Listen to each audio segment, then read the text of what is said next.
여러분이 잘 아시는 인도의 정신적 지도자였던 간디는 사람에게 언제나 세 가지 죄가 있다고 했습니다. 첫째는 공부를 하지 않는 죄입니다. 사람은 공부를 해야 합니다. 계속 배워야 하는데 배우는 자세를 잃어버렸을 때 인간됨을 포기한 것이다. 그러기 때문에 공부하지 않는 죄가 큰 죄라고 했습니다. 두 번째 죄는 알고도 행치 않는다는 것입니다. 공부를 했는데 행동으로 옮기지 않는 것입니다. 그러면 그 또한 큰 죄가 될 것입니다. 그리고 세 번째는 가르치지 않는 죄입니다. 내가 알았다고 하면 가르쳐야 합니다. 또한 소중한 진리라고 한다면 남과 공유해야 할 것입니다. 가르치지 않는 죄, 그것 또한 큰 죄라고 지적하고 있습니다. 결국에 보면 죄라고 하는 것은 가장 무서운 죄는 무식이라고 하는 죄입니다. 지식을 거부하는 죄입니다. 구약 성경 호세아서 4장 6절에 유명한 말씀이 있습니다. 내 백성이 지식이 없음으로 인하여 망하는도다. 지식이 없음으로 인하여 망하는도다. 얼마나 중요한 이야기입니까? 내가 지식을 버렸으므로 내가 너를 버리겠다고 했습니다. 지식을 버려서는 안 됩니다. 바로 여기에 문제가 있습니다. 잘못된 지식에 매여서 새로운 지식을 거부합니다. 잘못된 생각의 감옥에 갇혀서 새로운 지식에 대하여 전혀 마음의 문을 열지 않습니다. 이것보다 더 무서운 죄는 없습니다. 역사적으로 가장 큰 사건이었던 일입니다. 블라디미르 레닌이라고 하는 분을 여러분 아실 것입니다. 레닌을 모르는 사람은 없을 것입니다. 구소련 연방을 창건한 광신적인 공산주의자였습니다. 그와 함께 혁명을 일으켰던 동료가 레닌을 이렇게 평가합니다. 레닌은 혁명 외에는 아무것도 생각하지 않는 사람이다. 자나 먹으나 깨나 꿈도 혁명의 꿈을 꾸었다. 혁명이란 부르주아를 없애는 것이다. 부자를 없애는 거다. 지주와 권력자를 없애고 지성인을 없애는 거다. 그래서 혁명 이것을 한평생 외치면서 살았습니다. 그런데 그는 역사를 전진시킨 것이 아니라 후퇴시켰습니다. 복지사회를 이룬 것이 아니라 100만 명을 숙청하면서까지 혁명을 이뤄보겠다고 몸부림을 쳐서 그 넓은 광활한 러시아 땅을 거지의 나라로 만들었습니다. 여러분, 러시아를 한번 여행해 보십시오. 그 땅이 그렇게 넓을 수가 없습니다. 그렇게 비옥할 수가 없습니다. 그렇게 좋은 여건인데 왜 못 사나? 왜 거지가 됐냐? 잘못된 공산주의 철학 때문에, 잘못된 지식 때문에 거기에 붙들려 사는 동안에 그만 자기도 죽고 많은 사람이 이렇게 비참하게 만든 것입니다. 역사를 되돌려 놓은 사람이 되고 말았습니다. 여러분, 바른 지식이라고 하는 것은 얼마나 중요합니까? 우리가 지금까지 수십 년을 살면서 헤아릴 수 없을 만큼 많은 음식을 먹었습니다. 여러분, 그 많은 음식들 중에서 가장 맛있었던 것은 언제 어디서 잡수셨던 것입니까? 이렇게 질문하면 전망 좋고 분위기 좋은 어떤 멋진 레스토랑의 어떤 음식이었다고 말씀하신 분도 분명 계실 것입니다. 혹은 한 사람 앞에 수많은 혹은 그 이상의 값비싼 음식을 말씀하실 분도 계실 것입니다. 아니면 성지순례 때 시내산에 올라서 먹은 컵라면이 최고일 수도 있습니다. 그러나 보게 되면 어떤 사람은 이렇게 이야기합니다. 진수성찬이 아닐지라도 엄마의 손맛, 그 밥상이 최고라고 얘기하기도 합니다. 그러나 보면 가장 배고플 때, 가장 굶주렸을 때 먹은 밥 한 덩어리, 그것이 최고입니다. 하나님의 은총도 그렇습니다. 지금까지 살아오시면서 하나님의 은총이 가장 가슴 깊이 다가온 때는 언제였습니까? 물론 우리는 사업이 잘 되고 아이들이 잘 자라고 별 어려움 없이 평안하게 지낼 때, 그때도 하나님의 은총이다 이렇게 느낍니다. 그러나 한평생 다 지나도 사라지지 않고 우리 가슴 깊은 곳에 자리 잡고 있는 것은 정반대의 최악의 상황에서 맛본 은총입니다. 가장 낮은 곳에서 맛본 가장 크고 놀라운 은총, 이것은 평생 잊혀지지 않습니다. 저도 지금까지 평생을 주님 은총 안에서 살았습니다. 지금까지 편하게 살았다고, 평안히 목회했다고, 잘 지내고 있고 이게 다 주님의 은총이다 이렇게 말할 수 있습니다. 그러나 별 어려움 없이 지냈다는 이 이야기는 구체적이지 못하고 맥 풀린 형식적 이야기가 되기 십상입니다. 이것은 듣는 이의 마음에 와닿기가 어렵습니다. 그렇지만 고통의 한복판에서 만난 주님의 이야기는 매우 구체적입니다.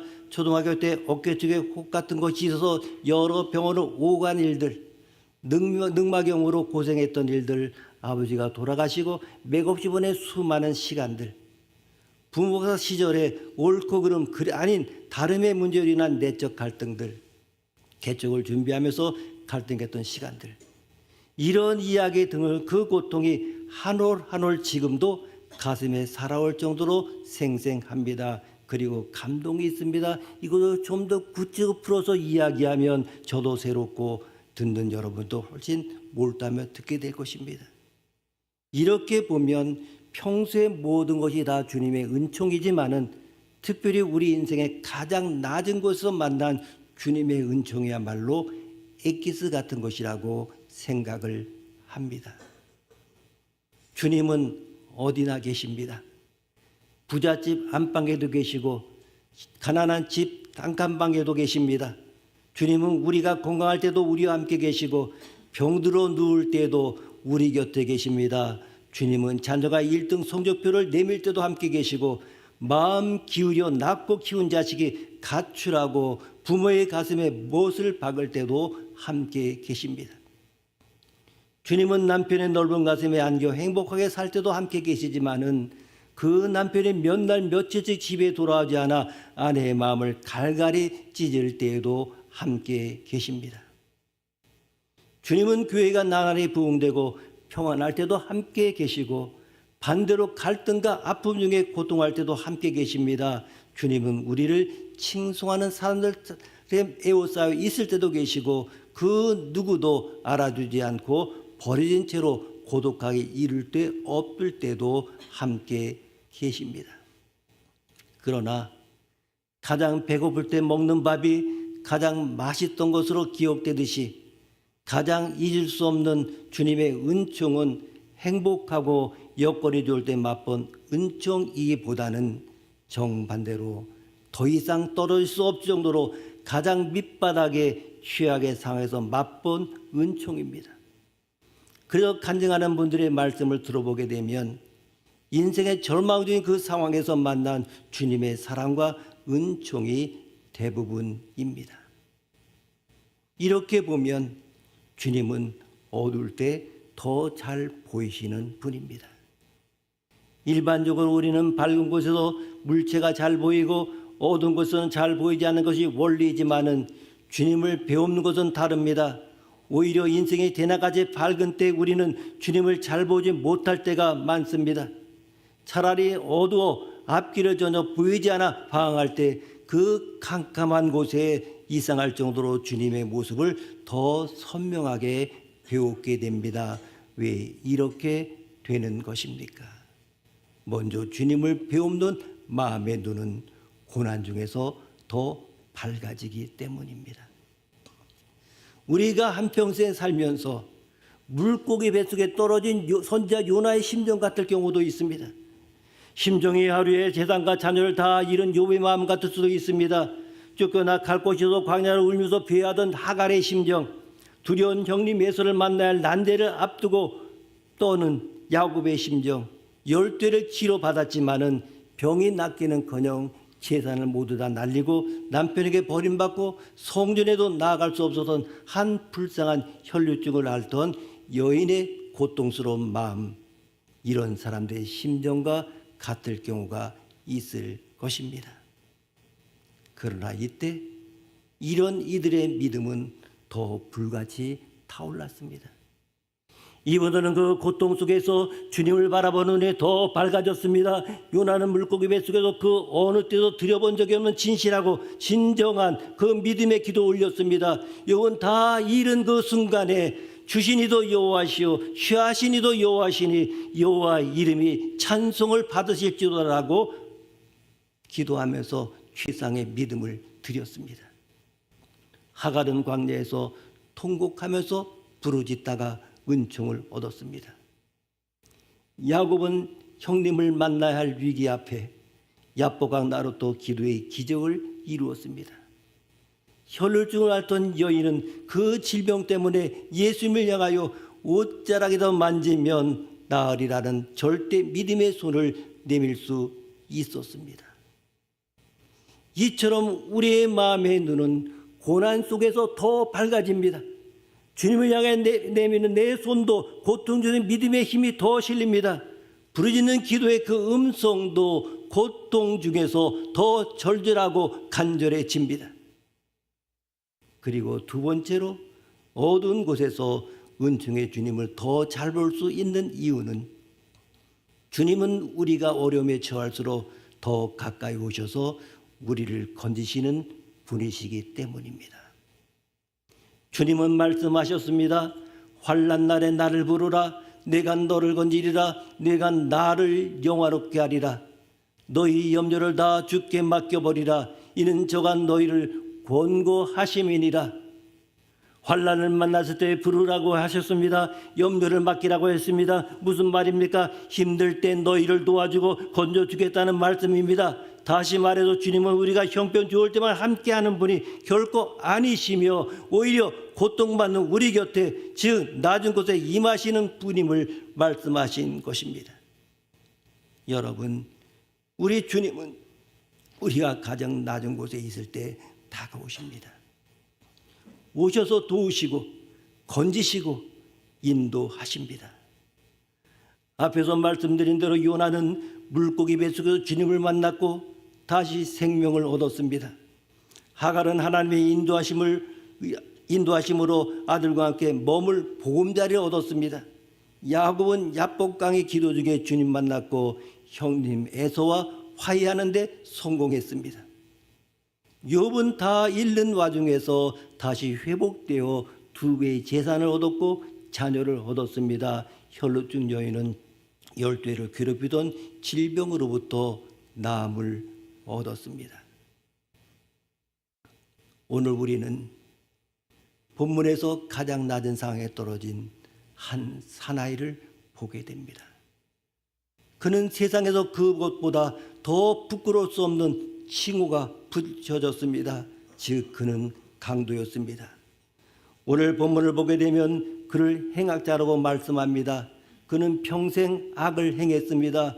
오죽하면 십자가에 매달려 죽게 되었겠습니까? 십자가에 매달린 그는 아무런 희망도 없었습니다. 그는 사람들이 바라보기 좋은 언덕에 높이 세워진 십자가에 매달렸지만은 십자가는 높은 곳이 아니라 사실은 가장 낮은 곳이었습니다. 지금까지 살아오는 동안에 그 순간처럼 부끄럽고 비참하고 슬프고 고통스러운 때가 또 있었을까? 지금 그 강도는 더 내려갈래야 내려갈 수 없는 가장 낮은 곳에 있었습니다. 십자가를 지고 언덕에 오를 때에도 사람들은 아무도 자신을 쳐다보지 않았습니다. 그냥 사람들의 관심은 온통 예수님에게 쏠려 있었습니다. 그도 예수를 보려고 했습니다마는 사람들에게 가려 잘 보이지 않았습니다. 그가 예수님의 얼굴을 제대로 본 것은 십자가에 매달린 후였습니다. 자신 옆에 이제 손을 뻗으면 닿을 것 같은 그 거리에 그분이 매달린 후에야 그분을 보게 되었습니다. 이것이 무슨 운명입니까? 이 부끄러운 십자가에 달린 채로 그분을 뵙게 되었습니다. 그는 신세를 한탄했습니다. 강도로 죽게 된 자신의 인생을 슬퍼했습니다. 고통에 몸부림쳤습니다. 세상을 저주했습니다. 악을 쓰고 욕을 해댔습니다. 그러나 그 예수님은 아무 말도 없었습니다. 그가 운명하기까지 긴 시간 동안에 한 말은 고작 7마디뿐이었습니다. 그 예수님이 심지어 고통을 줄여주는 신포도주도 마시기를 거부했습니다. 그리고 놀랍게도 고통에 헐떡이면서도 그의 얼굴은 평화로웠고 그의 깊은 눈빛 속에 사람들을 향한 자비와 애정이 보였습니다. 그에게는 세상 왕들이 가지고 있는 음흉하고 교만함도 없었습니다. 그는 예수님의 말에 놀랐습니다.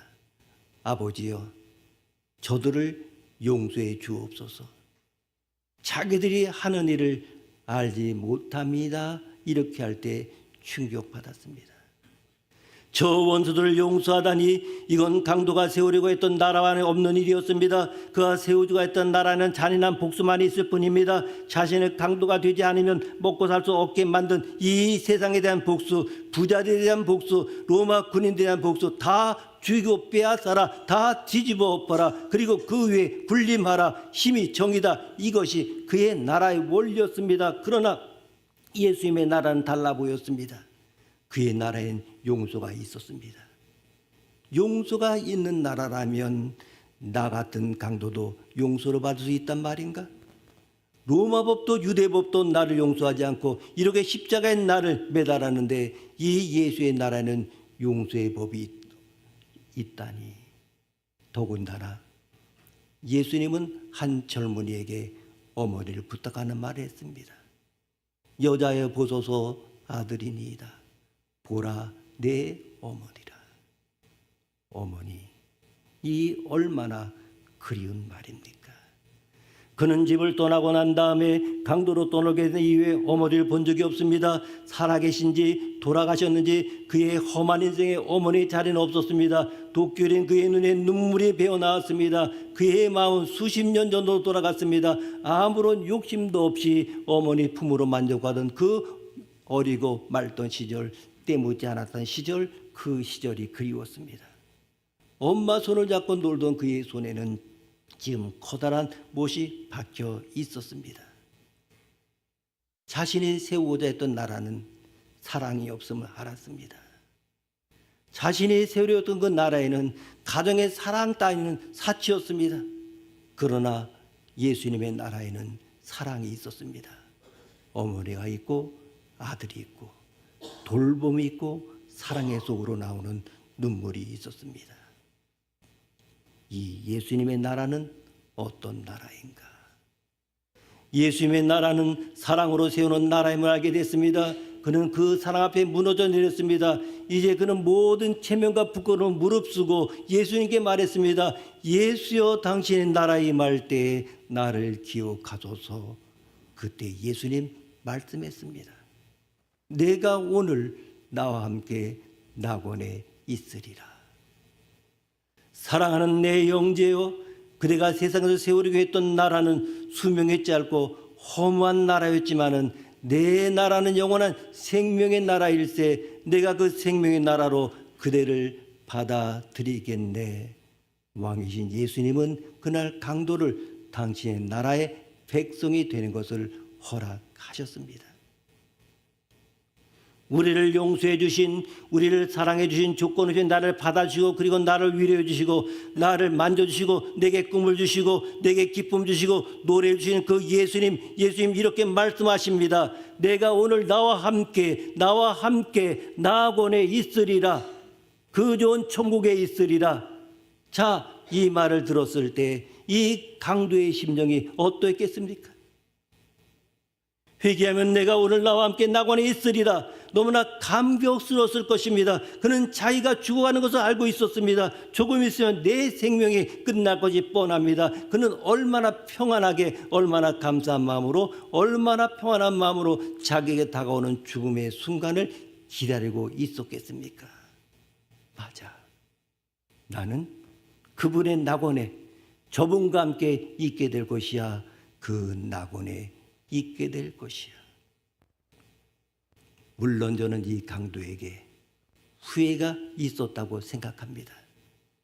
내가 저분을 일찍 알았다면, 저 예수님의 제자가 되었더라면 나는 강도가 될 필요가 없었을 텐데, 나는 내 인생을 낭비할 필요가 없었을 텐데, 나는 이렇게 인생을 헛되게 살 필요가 없었을 텐데 말이야. 그러면서도 한편으로 생각하면 이 순간 죽음의 마지막 문턱에서, 내 인생의 마지막 시점에서 내가 저분을 만난 것, 그리고 저분의 보장을 받은 것, 저분이 나를 용서하신다고, 그리고 나를 받아주신다, 하나님 나라의 나를 받아주신다, 그분과 함께 있게 될 거다. 드디어 그분의 심장이, 그 강도의 심장이 멎는 순간, 그의 영혼이 육체에서 딱 분리되는 그 순간, 그분 앞에는 낙원으로 가는, 천국으로 가는 길이 환하게 열려 있었으리라고 믿습니다.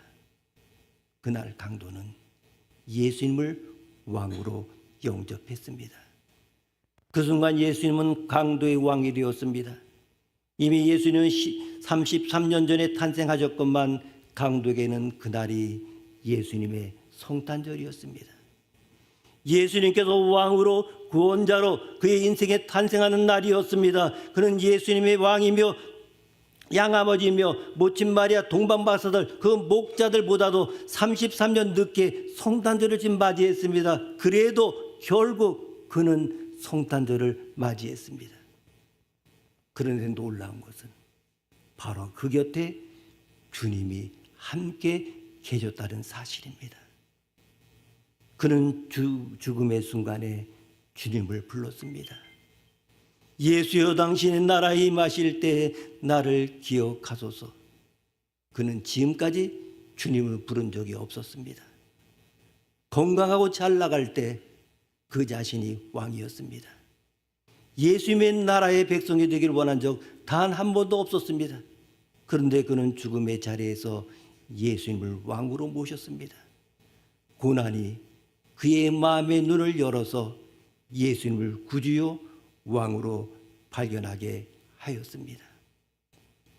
그리고 낮은 곳에 임하시는 사랑의 주님은 그를 외면치 않으셨습니다. 내가 진실로 내게 이르노니 오늘 내가 나와 함께 낙원에 있으리라. 그 순간 그는 최악의 상황에서 최상의 상태로 끌어올려졌습니다. 가장 낮은 자리에서 가장 높은 곳으로 올려졌습니다. 그는 주님 나라의 백성이 되었습니다. 다시는 사단이 그를 욕망의 늪으로 끌고 들어갈 수 없습니다. 다시는 죽음의 공포가 그를 조롱할 수 없을 것입니다. 다시는 지옥의 불이 그를 위협할 수 없습니다. 그의 모든 죄는 용서되었습니다. 이제 그에게 남은 것은 주님과 함께 영생 복락을 누리는 것입니다. 그 영생의 자리에 올라갔습니다. 누구 덕분입니까? 예수님 은총 때문이었습니다. 여러분 모두 이 주님을 만날 수 있기를 바랍니다. 여러분, 예수님은 그런 분입니다. 우리를 가장 낮은 곳에서 영광의 자리로 끌어올리시는 분입니다. 마지막 죽음의 자리에서 영광의 자리에 올리십니다. 이 주님을 영접하십시오. 오늘 주님께서 여러분의 고통받는 삶의 자리에 임하기를 원합니다. 그리고 건져주시기를 원합니다. 고통의 자리, 최악의 자리가 변하여 최상의 자리가 되기를 원합니다. 앞에서 말씀드린 믿음의 선배들처럼 간절히 손을 내미십시오. 주님을 향하여 눈을 크게 뜨십시오. 마음을 여십시오. 주여, 낮은 곳에 떨어진 저를 건져 주옵소서. 이렇게 부르짖기를 원합니다. 그리고 요나가 물고기 뱃속에서 만난 주님을 간증하듯이, 혈루증 여인의 옷자락을 만지면 나은 것을 간증하듯이, 여러분도 죄악의 상황에서 최상의 상황으로 옮겨진 은총을 간증할 수 있기를 바랍니다. 여러분, 성탄절은 언제입니까? 12월 25일입니까? 맞죠? 아닙니다.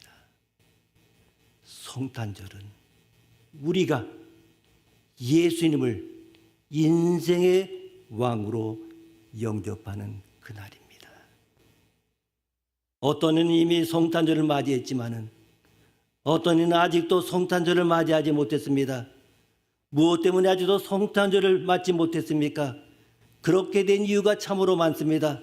어떤 사람은 죄 때문에 의로운 주님께 못 온다고 합니다. 바쁘다고, 피곤하다고 핑계댑니다. 아직 할 일이 많다고 합니다. 아직은 자신의 나라를 세워야 하기 때문이라고 말합니다. 그러면서 자신이 왕이 될 나라를 세우는데 몰두합니다.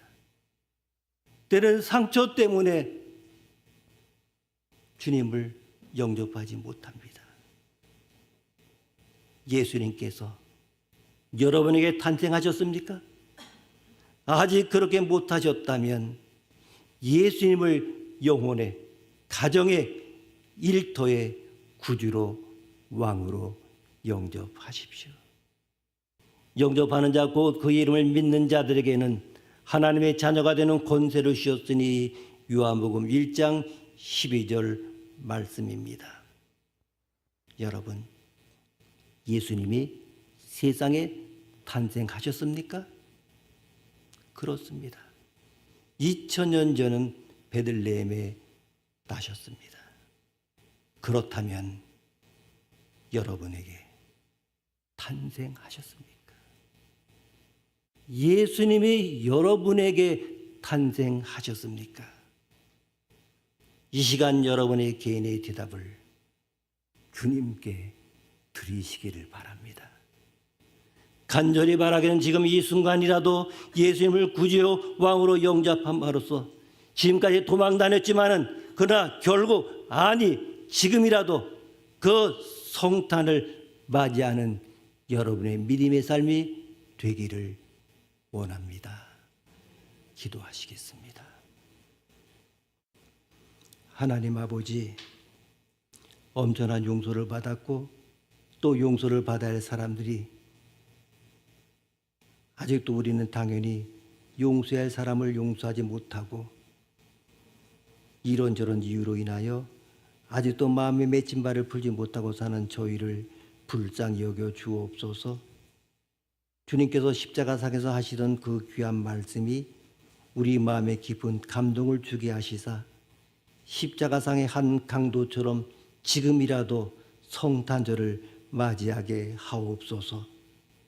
예수님의 이름으로 기도드립니다. 아멘.